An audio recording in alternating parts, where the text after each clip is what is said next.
आपत्कालीन गरज भागवण्यासाठी भारतात पुरेसा अन्नधान्य साठा, आवश्यक वस्तूंच्या किमतींवर सरकार बारकाईनं लक्ष ठेवून आंतरमंत्रालयीन पत्रकार परिषदेत माहिती.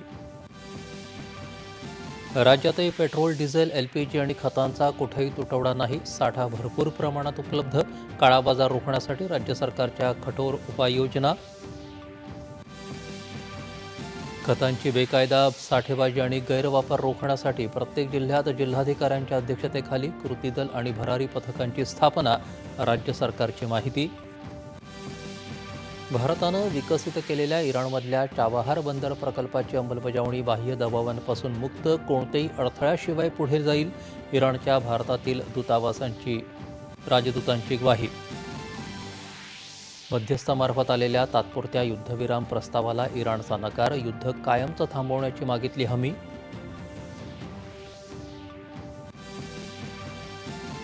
इराणच्या इस्लामिक रिव्होल्युशनरी गार्ड्स कॉर्प्सचे गुप्तचर प्रमुख मेजर जनरल सय्यद माजिद खादेमी यांचा अमेरिका आणि इस्रायलच्या हल्ल्यात मृत्यू.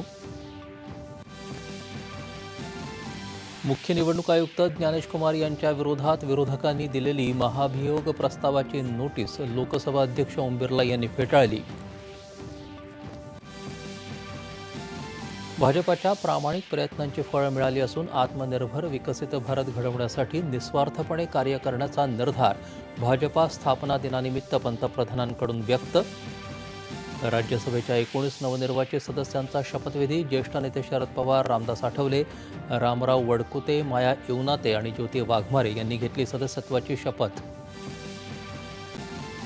बारामती पोटनिवडणुकीसाठी महायुतीकडून उपमुख्यमंत्री सुनेत्रा पवार तर काँग्रेसकडून आकाश मोरे यांचा उमेदवारी अर्ज दाखल.